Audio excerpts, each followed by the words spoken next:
bom dia Maria, bom dia Silvia, bom dia Isabel, bom dia Dudu, Dulce, bom dia João Meme, Joel, Maramiga, Márcia Cortes, Regina Silva, Wagner, Wilson, bom dia pessoal, um grande abraço, sejam todos bem-vindos. Quem estiver no Facebook também ouvindo, receba também o nosso abraço e vamos estudar, né, mais um pouquinho do Livro dos Espíritos, tá?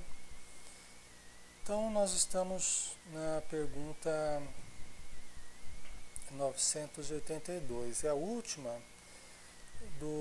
desse tópico aqui que nós estávamos falando. Deixa eu só pegar aqui para a gente ver. Natureza das penas e gozos futuros, tá? O capítulo é das penas e gozos futuros, o item natureza das penas e gozos futuros. Nós estamos na última pergunta. Aí nós vamos para o próximo tópico. Então a última pergunta que Allan Kardec faz é o seguinte: será necessário que professemos o Espiritismo e creiamos nas manifestações espíritas para termos assegurada a nossa sorte na vida futura? Tá, então essa é a pergunta que Allan Kardec fez, né? Será necessário que professemos o Espiritismo e creiamos nas manifestações espíritas para termos assegurada a nossa sorte na vida futura? É preciso que a gente seja espírita, em outras palavras, né? Para a gente assegurar a nossa sorte na vida futura? O que vocês acham? Será possível que todo mundo tenha que virar espírita? Né? Será que os espíritos querem que o planeta inteiro vire espírita? Para a gente se salvar, vamos dizer assim, é preciso virar espírita para se salvar? A Maramiga acha que não. A Maria, com certeza não. É nossas obras que vão nos assegurar. A Zélia, bom dia Alexandre. E os outros, né, Wagner? Senão a gente cai no mesmo pensamento que outras religiões estão usando, né? Só se entrar na minha religião serão salvos, né? Só se aceitar Jesus, mas aceitar Jesus dentro da minha igreja, né? Não pode ser aceitar Jesus dentro da outra igreja, porque não funciona, né? Só que tem que ser dentro da minha. Será que tem que ser dentro do Espiritismo? Aceitar Jesus dentro do Espiritismo para a gente ser salvo? Será? Como os Espíritos o Allan Kardec perguntou na 982, será necessário que professemos o Espiritismo e creiamos nas manifestações espíritas para termos assegurado a nossa sorte na vida futura? Então aqui não é apenas entrar no Espiritismo, mas é crer nas manifestações espíritas. Será que aquele que crê nas manifestações espíritas, ele está assegurando a sua sorte, né, positiva, vamos dizer assim, na vida futura? E a pessoa que não crê, que não aceita os fenômenos espíritas, então a pessoa não vai se salvar só porque não aceita, não crê nas manifestações espíritas, né? O Wagner, daí a bandeira fora da caridade não há salvação. A Dulce, acho que não é assim, né, Dulce? A Maria, é a nossa moral, nossa reforma íntima que dará a nós a segurança, né? Então, naquele capítulo que fala, né, da fora da caridade, nossa salvação, se explica bem isso. Não é fora da igreja, não é fora da verdade, né? É fora da caridade que não há salvação, porque a caridade ela pode ser praticada por todos, né? A questão do entendimento, nem sempre as pessoas compreendem, né, como a gente compreende, ou a gente compreende como os outros compreendem, mas praticar a lei de amor é uma possibilidade de todos, né? Amada amiga, não também crer só não basta, tem que ter ação também, é verdade. vamos ver aqui a resposta, né?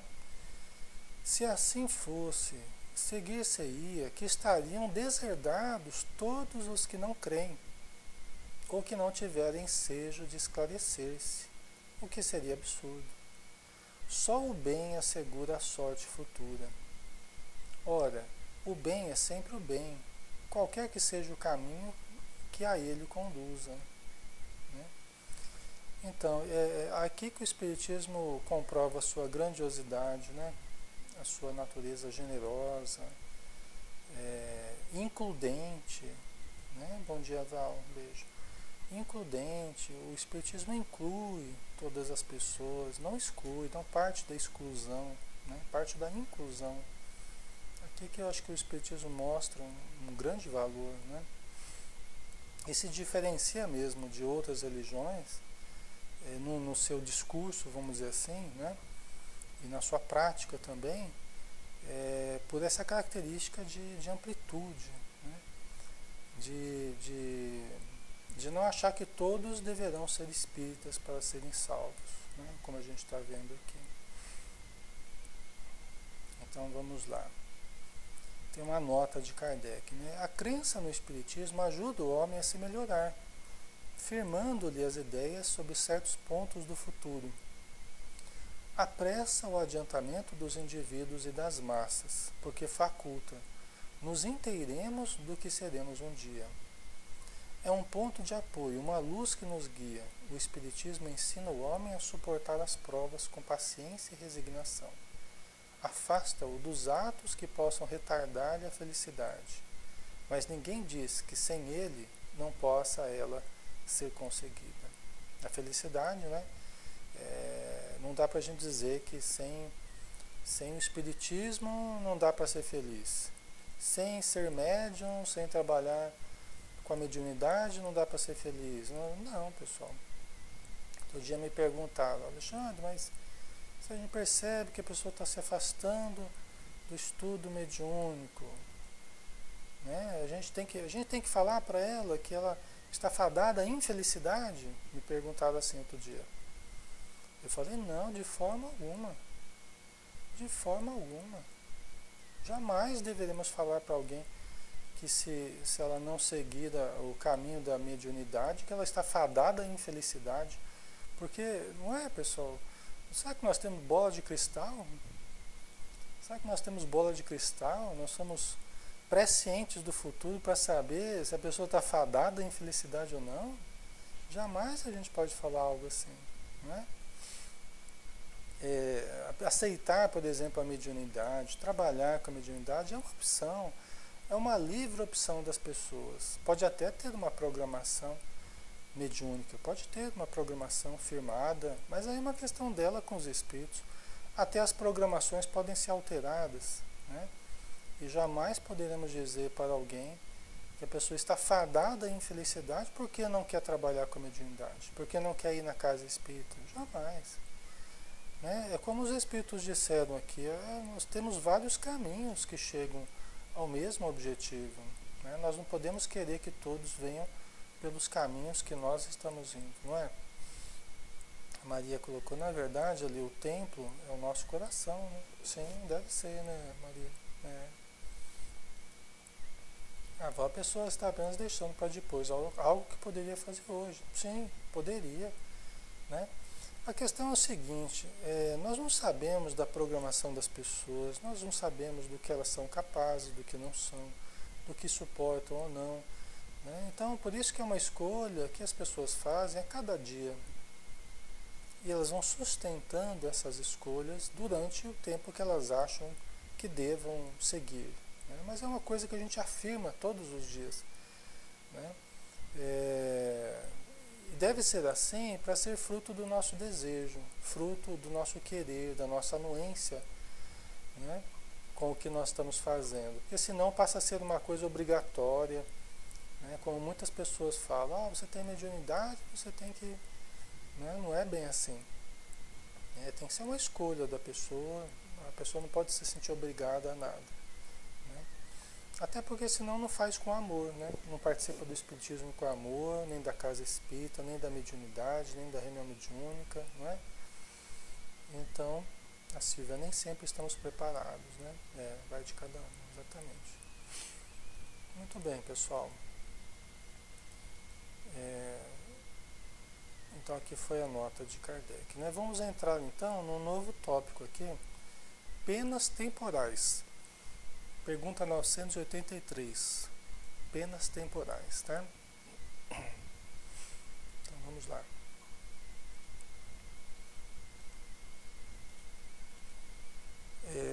Não experimenta sofrimentos materiais o espírito que expia suas faltas em nova existência? Será então exato dizer-se que depois da morte só há para a alma sofrimentos morais? A pergunta de Kardec aqui, né? Não experimenta sofrimentos materiais o espírito que expia suas faltas em nova existência? Tá? Não experimenta sofrimentos materiais o espírito que expia suas faltas em nova existência? Será então exato dizer-se que depois da morte só há para a alma sofrimentos morais? Então aqui, Allan Kardec, talvez ele tenha querido, vamos dizer assim, separar, né, o sofrimento moral só lá no plano espiritual, aqui na Terra sofrimentos materiais, né? Será que é assim, né? Ele está perguntando, ó, não experimenta sofrimentos materiais o espírito que expia suas faltas em nova existência? Quer dizer, ele vai, aquilo que a gente fez de errado, a gente vai reencarnar e a gente vai expiar as nossas faltas, né, através de sofrimentos materiais em nova existência. Não é assim que acontece? Ele está perguntando, né? Será então exato dizer-se que depois da morte só há para a alma sofrimentos morais? Que depois que a gente, se aqui na Terra a gente expia esses através de sofrimentos materiais, depois da morte só há sofrimentos morais? Não há mais sofrimentos materiais? Né? O que vocês acham, pessoal? A Silvia, nem sempre, acho eu. E aí, pessoal? No plano espiritual tem sofrimento material também, né? E aqui na matéria tem sofrimento moral também? O que vocês acham? Ou sofrimento moral lá no plano espiritual e aqui na Terra sofrimento material? Será que é exatamente assim? A Dulce, eu acho que sim. O que vocês acham, pessoal? Oi, Flor, beijão.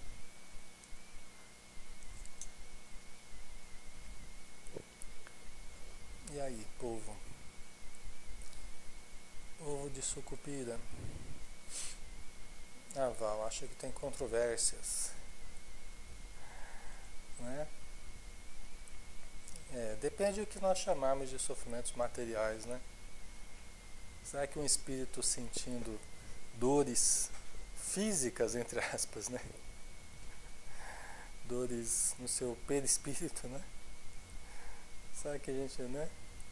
É como se fosse um sofrimento material, ele sente como se estivesse na matéria, né?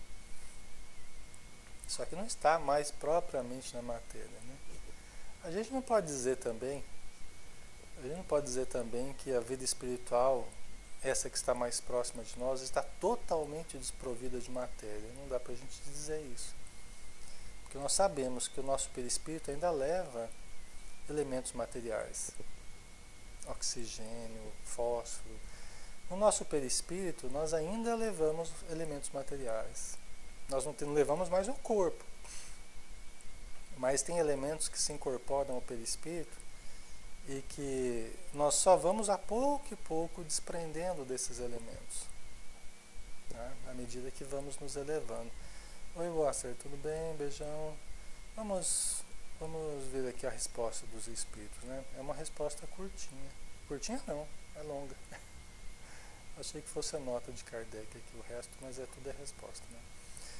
Então vamos lá. Pergunta 983. Não experimenta sofrimentos materiais o espírito que expia suas faltas e nova existência? Será então exato dizer-se que depois da morte só há para a alma sofrimentos morais? A resposta: é bem verdade que quando a alma está reencarnada, as tribulações da vida são-lhe um sofrimento, mas só o corpo sofre materialmente. Tá? Então a primeira coisa aqui, né? É lógico que a gente tem que entender que isso tudo nós estamos estudando, depois a gente veio a receber mais informações. Tá? Allan Kardec está trabalhando, né, e os espíritos estão passando aquilo que era possível passar na época de Kardec. Né? Depois André Luiz né, e outros aí trouxeram informações adicionais. Né? Então vocês têm uma compreensão já diferente a respeito disso. Né? Então vamos lá, é bem verdade que quando a alma está reencarnada, as tribulações da vida são um sofrimento. Sim. Né? São um sofrimento moral, vamos dizer assim. As tribulações da vida causam, né, sofrimentos morais para a gente. Sim. Tá? Mas só o corpo sofre materialmente. Tá? Então aqui estão separando espírito, matéria, só o corpo sofre materialmente, vamos dizer assim.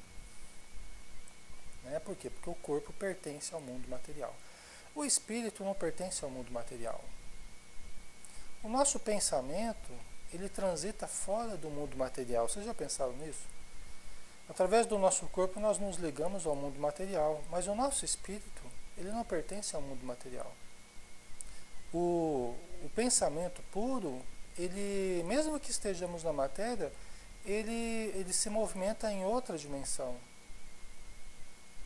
O nosso pensamento se movimenta em outra dimensão. Tanto que nós podemos ir daqui até um outro lado da galáxia sem sairmos daqui materialmente. Mas o nosso pensamento pode ir. Os espíritos dizem que nós estamos efetivamente onde está o nosso pensamento.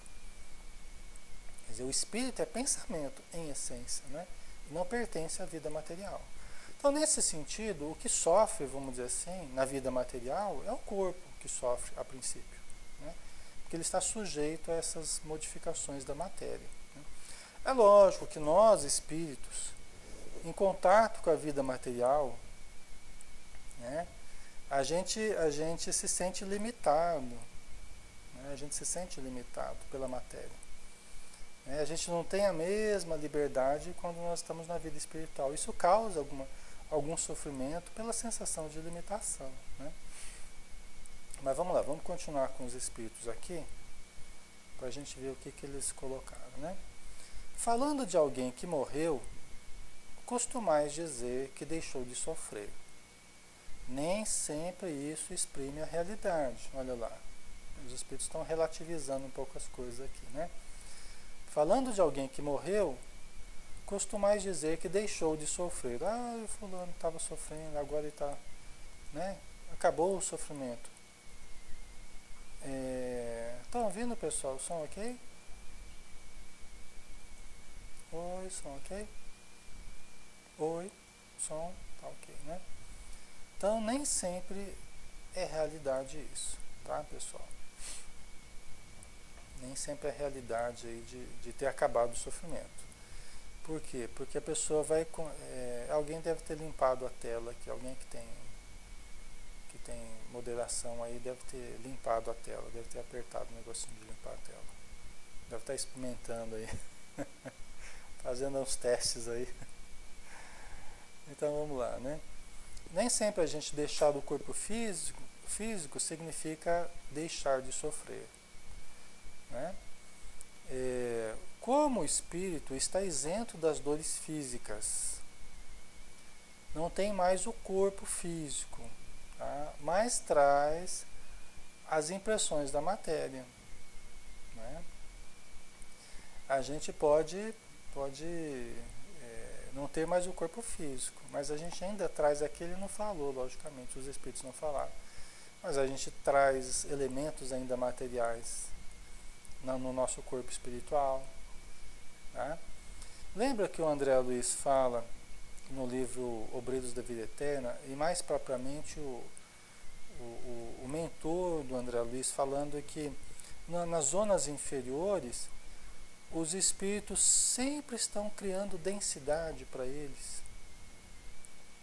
Inclusive eles podem ter a sensação de morte, uma segunda morte, por exemplo, vocês lembram disso? Que a gente pode sentir uma sensação de uma segunda morte no plano espiritual. Por quê? Porque a proximidade com a matéria e o pensamento denso está sempre produzindo densidade, como que criando um corpo denso para eles, né, nas zonas inferiores, né? Aí quando eles recebem aquelas descargas magnéticas de defesa dos espíritos amigos, né, dos postos de socorro, tal, eles sentem como se tivesse uma segunda morte, porque se desfaz aquele corpo denso que eles estavam juntando. Vocês lembram disso? Por quê? Porque conforme a frequência de pensamento que nós cultivamos, nós atraímos matéria, nós somos pesados, dizem os espíritos, nós somos pesados, difíceis de carregar, porque nós atraímos matéria, elementos materiais, criamos densidade. Agora o espírito puro? O espírito puro já se livrou de tudo quanto é átomo material que ele trazia da matéria. Já se livrou, já se purificou, se tornou apenas energia, por isso que a radiância dele é muito maior, pensamento com potencial muito diferente, né? É porque já se livrou dos resquícios de matéria. Por isso que desencarnar é uma coisa, ou melhor, morrer é uma coisa, desencarnar é outra, né? Morrer é extinguir a vida do corpo, agora desencarnar, e mais do que isso, desmaterializar, né, é algo, às vezes, que leva alguns anos no plano espiritual, para realmente sair da matéria, para realmente sair da carne, né? Vocês entendem? Porque a gente leva ainda muito de material, tá? O Wagner, certa vez no CELD, quando alguém consultou o plano espiritual, se a gente leva da vida a vida que levamos. Então, é isso mesmo. E conforme o que a gente acostuma, né, a pensar. Não foi isso, vai? Ah, tá. Então você vê aí de novo, aí você coloca. Então vamos continuar com a resposta aqui, né? Como o espírito está isento das dores físicas, né? Quer dizer, aquele que... É geral isso aqui, tá, pessoal? Aquele que já se adaptou à vida espiritual, aquele que já desencarnou mesmo, aquele que já se desmaterializou, está isento das dores físicas, como espírito, né? Que não está mais na vida material e já se livrou da matéria. Então aí sim está isento das dores físicas. Se ele era aleijado, ele vai recuperar o seu membro. Se ele era cego, vai voltar a ver. Se ele era surdo, vai ouvir. Isso é um consolo maravilhoso, né? Se ele estava doente na matéria, com câncer, vai melhorar lá no plano espiritual. Agora, quanto tempo ele vai levar para melhorar, aí depende da sua renovação mental, depende da sua disposição para o aprendizado, para o trabalho. Olha que beleza, pessoal. Nós vamos recuperar totalmente a saúde no plano espiritual. Olha que maravilha. Esses problemas crônicos que você tem, tudo isso vai sumir, né? E você vai voltar a viver como nos melhores anos da sua vida. Olha que beleza, né? Eu acho maravilhoso isso, né? Aí que o Espiritismo é profundamente consolador, né? Márcio, Alex, as cidades espirituais são construídas pela vibração e pelo pensamento dos espíritos elevados, assim como as zonas umbralinas, da mesma forma, ou não? Então, Márcio, a gente não tem muita informação a respeito disso, né? Mas a gente sabe que, sim, né, são construídas pela matéria mental que caracteriza o plano espiritual, né? E todos os espíritos, todos nós pegamos as energias que chegam até nós e nós arrojamos de nós formas pensamento, né? Os planos umbralinos são construídos ao longo de milhares, ao longo de muitos milênios, né? E são construídos pelo constante pensamento daqueles que o habitam. São mantidos, inclusive, pelo constante pensamento daqueles que o habitam, né? Assim como as zonas elevadas são mantidas, criadas e mantidas pelo pensamento daqueles que habitam as zonas elevadas, né? No livro, um dos últimos do Divaldo aí, depois do Transição Planetária, um livro do Manuel Filomeno de Miranda, ele fala dos espíritos construtores, né? Ele fala dos espíritos construtores, tal, engenheiros do plano espiritual, sabe? Que são responsáveis pelas edificações, tal, com seu pensamento, com a sua ciência. É bem interessante essa parte. Tá? Não é, no plano espiritual a gente tem uma ideia também que assim, olha só pessoal, a gente tem uma ideia assim que tudo no plano espiritual a gente vai plasmar. Aí eu quero tal coisa, eu vou plasmar aquela coisa. Eu quero uma casa, eu vou plasmar na casa. Não, gente, não é assim não. Se fosse assim, André Luiz não teria colocado no nosso lar que a pessoa para adquirir uma casa, ela precisa lá de não sei quantos mil bonozoras para ter direito a uma casa. E não é que ela vai chegar lá, deixa eu achar um espacinho lá e vou plasmar a minha casa e aparece a casa lá. Não é assim não. Tá? E também uma outra coisa que dá para a gente entender isso, porque eles falam assim no nosso lar, olha, tudo tem um custo. A pessoa que vive em nosso lar, ela nunca vai deixar de ter alimentação, vestuário e habitação. Tem para todo mundo. Ninguém vai passar fome, ninguém vai ficar ao relento, ninguém vai ficar sem roupa. Só que a pessoa que trabalha vai se vestir como melhor queira, vai ter uma casa própria. Vocês entendem? O que os espíritos estão dizendo com isso? Que não é aquele negócio, eu vou plasmar onde já apareceu a roupa, né? Não é bem assim não. E também quando eles estão passando pela área das indústrias lá de nosso lar. Olha só, são nuances que a gente vai pegando. André Luiz está passando lá, o Lisas fala, ali está o grande campo de indústrias, de fábricas de nosso lar, de utensílios. Então, olha aí. Quer dizer que não é qualquer tudo que você quer, você vai plasmar. Você tem indústrias aqui, assim como tem aqui assim como tem aqui na matéria. Você tem processos de produção, você tem engenheiros, você tem gerentes de produção, você tem as profissões todas. Então a gente tem uma ideia ainda muito fantasiosa, meio mágica ainda do plano espiritual, né? Talvez seja assim nos planos super elevados, lá que o espírito pensou, ele plasmou já, né? Mas nos planos mais próximos da matéria não é bem assim que acontece, pela informação que a gente tem, tá? É muito mais parecido com a Terra do que a gente imagina, né?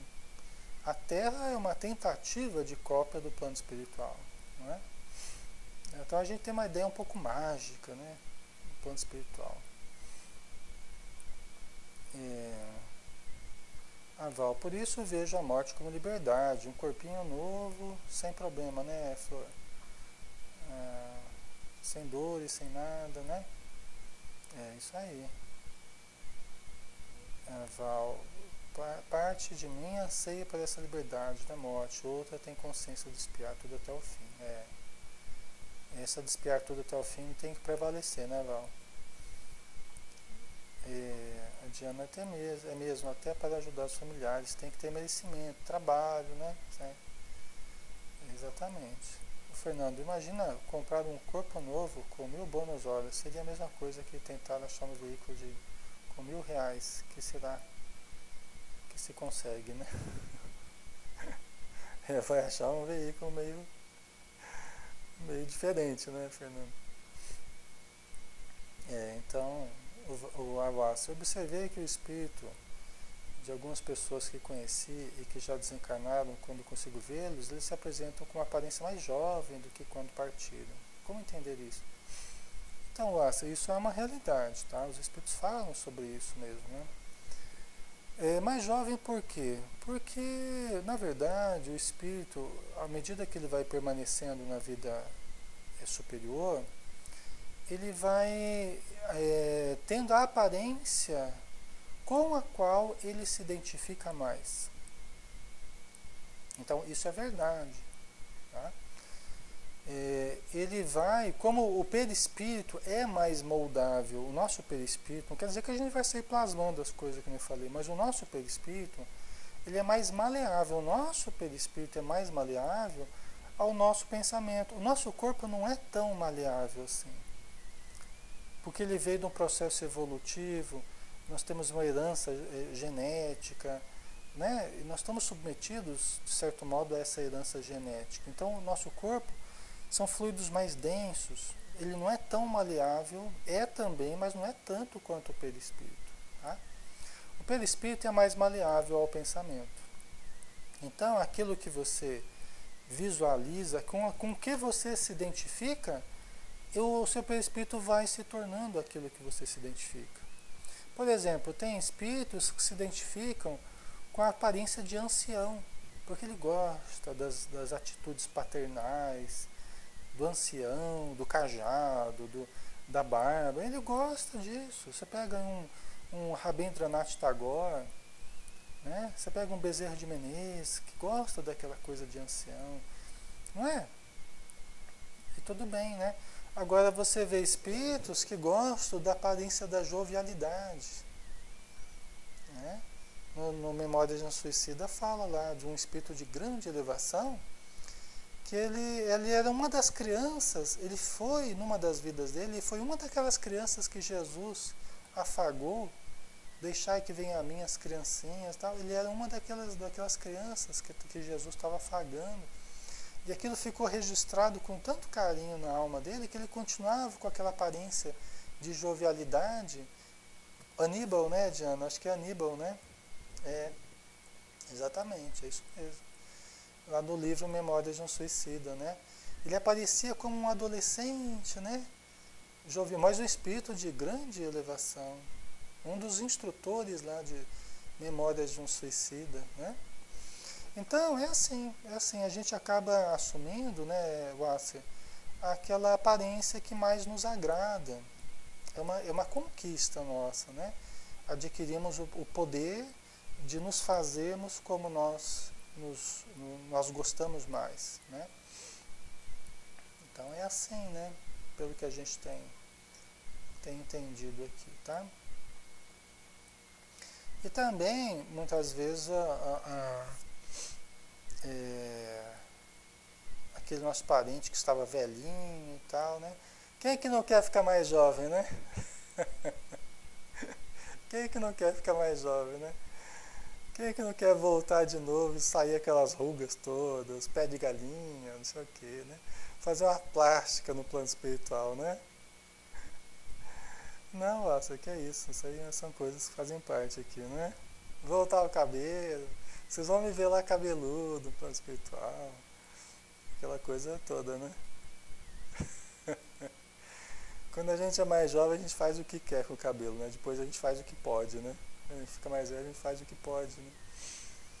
Mas aí que está, né? Nós vamos. Às vezes, pessoal, sabe o que acontece?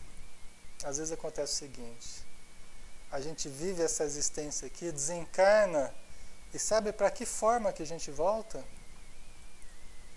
A gente volta às vezes para a forma da encarnação passada. Que às vezes a gente se identificou tanto com aquela existência passada, não com essa última. Às vezes eu gostei tanto, me identifiquei tanto, foi tão boa para mim a última existência, eu volto àquela forma. Né? Então, o que vai prevalecer é a identificação do espírito. Agora, se eu sou um espírito, eu quero me fazer visto pelos meus familiares dessa última encarnação, é lógico que eu vou me fazer, eu vou aparecer com aquela forma, né, para ser reconhecido pelas pessoas. É a identificação dos espíritos, né? Se eu usar uma bengala, pode ser que eu apareça com aquela bengala, mesmo que eu não precise mais da bengala, mas eu apareço lá com aquele cachimbo, com aquela, né, aquela barba, Pode ser que eu não tenha mais essa aparência, mas eu me faço aparentar para ser reconhecido, né? Porque senão eu nem seria reconhecido, né? Tá? Então vamos continuar aqui na resposta dos espíritos, tá? Aí diz assim, né?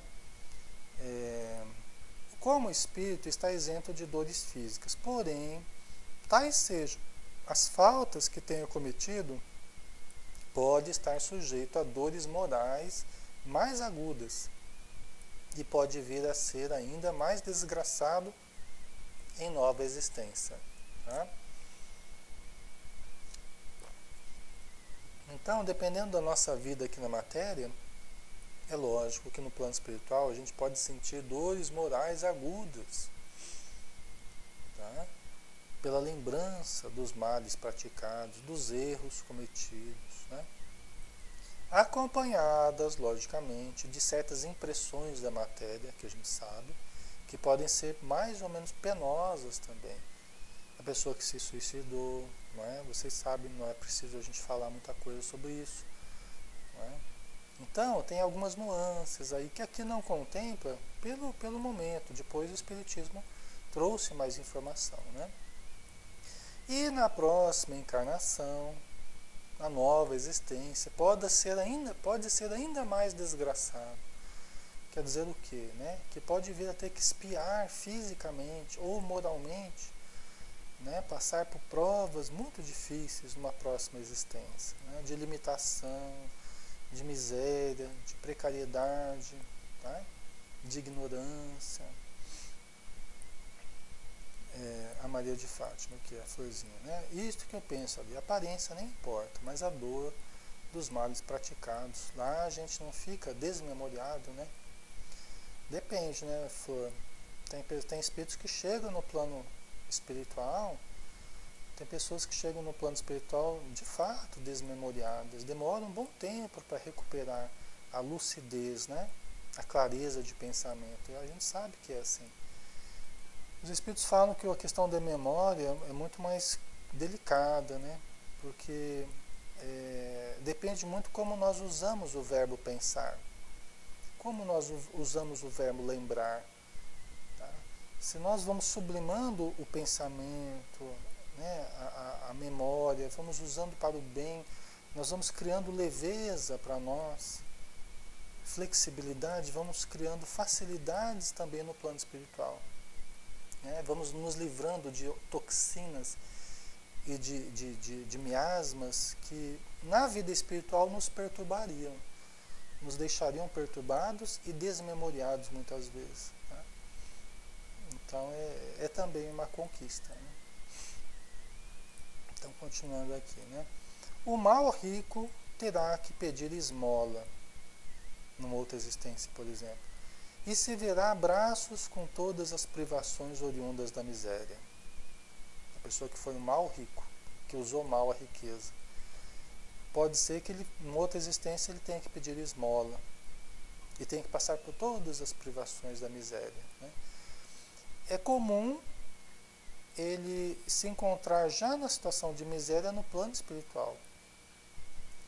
Né? Como Lísias fala, né, que nas regiões do umbral você encontra quem? Você encontra os ricos, os milionários das sensações físicas,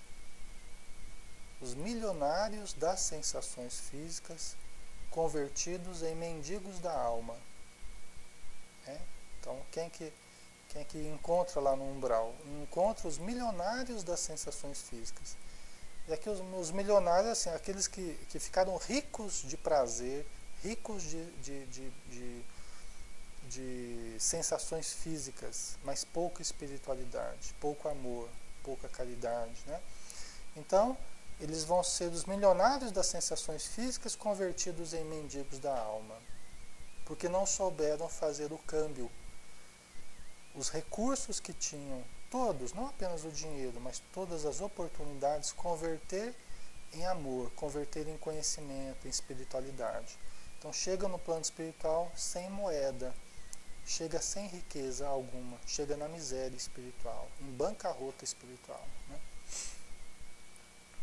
A Diana, Aníbal de Silas, exatamente, um daqueles meninos presentes no grupo que Jesus acariciou.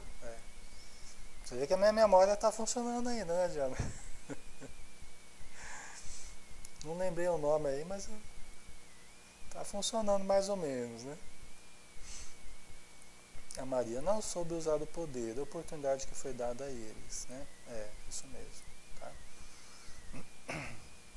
Que podemos ser todos nós, né? A gente tem que saber aproveitar, né?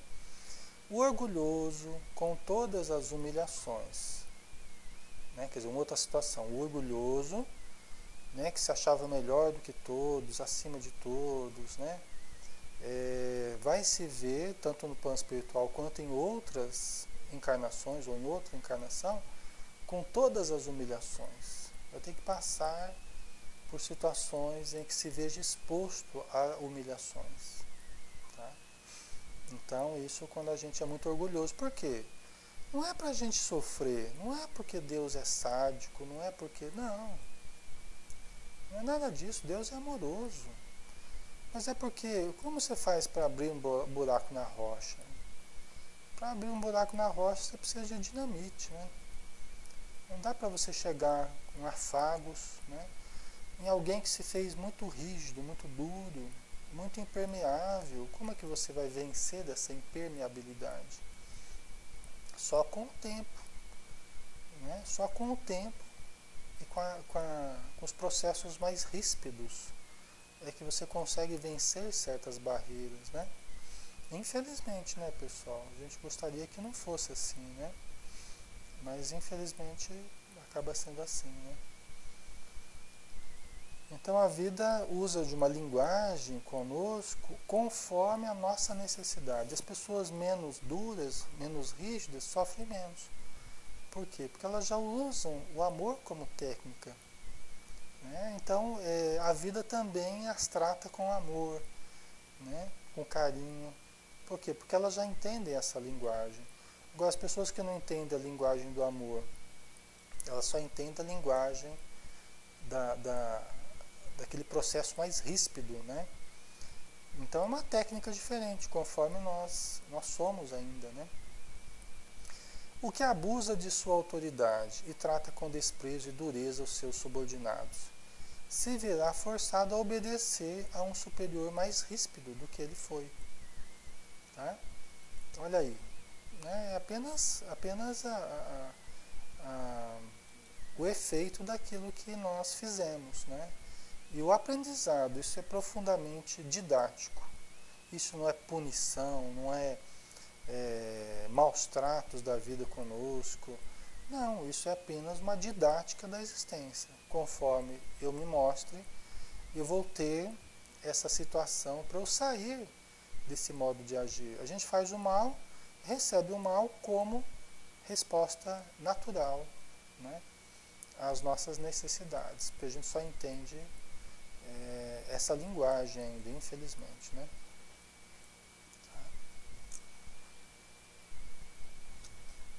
Mas não precisa ser assim, né? Quando a gente aproxima o amor, a gente afasta a dor. Quando a gente afasta o amor, a gente aproxima a dor. Tá? Isso a gente não pode esquecer nunca. Quando a gente aproxima o amor, a gente afasta a dor. Quando a gente afasta o amor, a gente aproxima a dor. Tá? Então, se a nossa vida está com muitas dores, a gente tem que parar e pensar, puxa vida, né? Em algum momento eu afastei o amor e chamei a dor. Então agora, qual que é a minha saída? É aproximar o amor. Né? Adotar a postura amorosa, a atitude amorosa, o pensamento amoroso, que é o que vai fazer a dor se afastar com o tempo. Com o passar dos anos, a dor vai se afastando. Tá? Então, por aí, né, pessoal? Vamos ver terminar essa pergunta e resposta aqui, né? Todas as penas e tribulações da vida são expiação das faltas de outra existência, quando não a consequência das da vida atual. olha só. Todas as penas e tribulações da vida são expiação das faltas de outra existência. Com exceção aí, quando não, a consequência das da vida atual. Tá?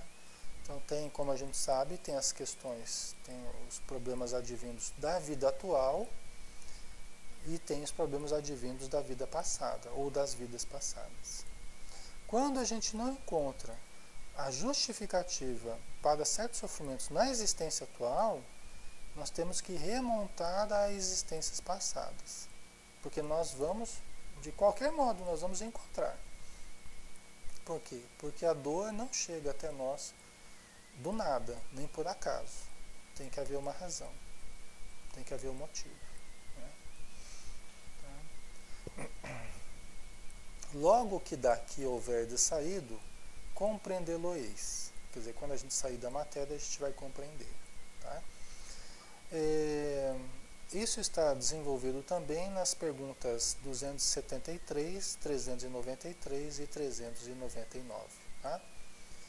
Que os espíritos colocam aqui para ser consultado, se nós quisermos. E tem um último tópico, tem um último parágrafo aqui que os espíritos colocaram. O homem que se considera feliz na terra, porque pode satisfazer as suas paixões, é o que menos esforços emprega para se melhorar.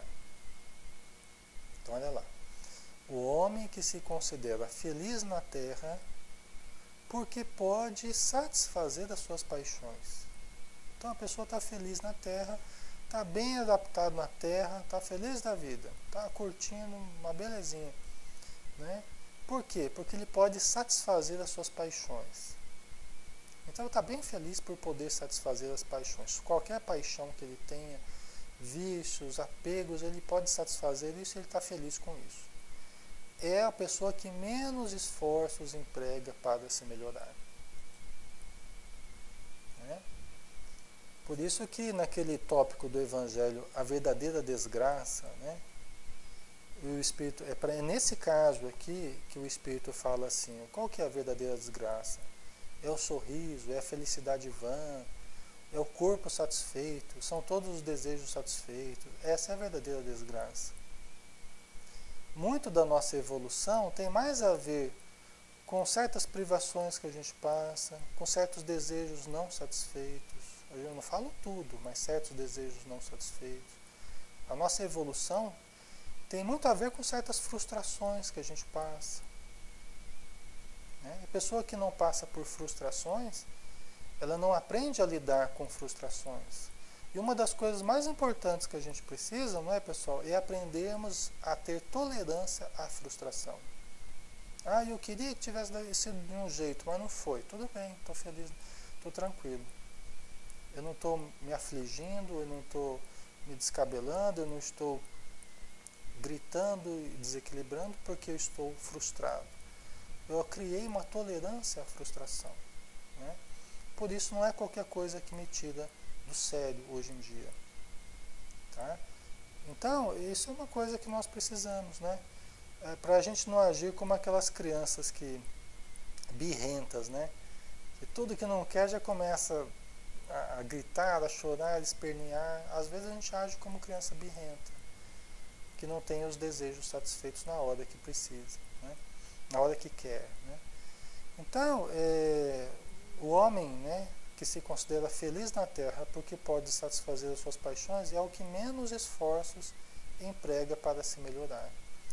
Muitas vezes começa a sua expiação já nesta vida mesma, de efêmera felicidade, mas certamente expiará noutra existência, tão material quanto aquela. Né? Então, muitas vezes, já nessa vida ele já... Como assim nessa vida já começa? Ora, a pessoa que se deixa envolver pelas paixões sexuais, né, em absoluto, ela está muito mais propensa a doenças venéreas, está muito mais propensa a cânceres da próstata e outros problemas aí. Está muito mais propenso ao descrédito social. Por quê? Porque a sociedade ela começa a perceber que a pessoa fica com um, fica com outro, leva uma vida promíscua, acaba desprezando a pessoa. Ah, Alexandre, mas isso está errado. Tudo bem, certo ou errado, mas a sociedade faz isso. E 1000 olhos nos observam o tempo todo, não é? 1000 olhos nos observam o tempo todo. Então, a gente pode achar ruim, mas a vida vai dar como consequência aquilo que a gente fizer dela, não é verdade? Então, então, às vezes, nessa vida mesmo, nós já começamos a colher os dissabores, pelo tipo de atitude que nos caracteriza. A pessoa muito violenta, ela vai perdendo os amigos, ela vai destruindo o próprio corpo, não é? Ela vai perdendo emprego, vai tendo até muitas vezes a vida financeira complicada, porque já ninguém dá crédito, ninguém gosta da pessoa, porque é uma pessoa muito violenta, não é? Então, nessa vida mesmo, né? A pessoa que se enclausura no dinheiro e supervaloriza e fica lá no seu castelo enclausurado. Nessa vida ela já tá pagando, na verdade, os seus excessos, porque o medo, a insegurança de ser roubado, de perder, né? O isolamento porque acha que todo mundo só quer se aproximar por causa do dinheiro e tal, a pessoa já vai sendo vítima da sua própria usura. Né? Não é assim? E nas vidas subsequentes, na próxima existência, ela vai ter provavelmente a continuação dos seus desequilíbrios. Tá? Por isso que a gente vai viver no ambiente que a gente criar para a gente mesmo. Né? E por isso que Jesus ele foi o padrão de excelência, né? O padrão de desprendimento, o padrão de caridade, de elevação, né? De amor, de perdão, de equilíbrio. Ele foi o padrão de saúde psíquica, comportamental, social. Né? E por isso que a gente deve estudar sempre o Evangelho, né? Fazer sempre uma releitura das virtudes evangélicas, né? Para que a gente possa se aprimorar. Né? Ah, Maria, a gente entende melhor as coisas, compreende tudo, né? Val, já vi alguém assim acabar com HIV e hoje essa pessoa se voltou mais para o espiritual. Sim. Muitos fazem esse caminho, né? Começa todo complicado, aí começa a ter reflexos da sua atitude complicada e aprende com isso. Né? Às vezes nessa vida mesmo, às vezes a pessoa faz isso. Ela aprende com isso e começa a buscar o espiritual. Quando isso acontece, é uma bênção, né, Val? Isso aí é tudo o que precisa. Ou seja, errou, percebeu o erro e reajustou o comportamento. Né? Às vezes a pessoa vai fazer isso ao longo das encarnações. Às vezes ela vai fazer isso só no plano espiritual. Depende de cada caso. Né? Mas quando consegue fazer isso aqui é uma bênção, é uma coisa maravilhosa. Né? Se arrepender e se reajustar.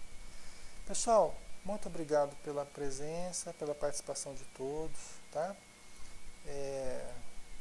Que Deus abençoe e dê um ótimo dia para cada um de vocês, tá bom? Que tudo possa correr aí de uma forma positiva e que nós possamos manter o nosso pensamento elevado, tá bom? Obrigado a todos aqui na nossa sala virtual,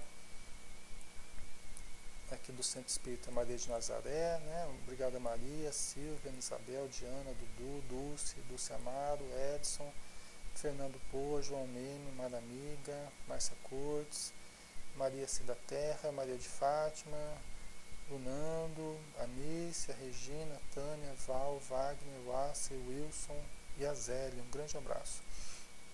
Um abraço também quem estiver no Facebook nos ouvindo também. Você pode participar com a gente aqui, é só pegar o link ali no nosso Facebook, né, da sala virtual, tá bom? Um beijão, pessoal. Fiquem com Deus. Até a próxima.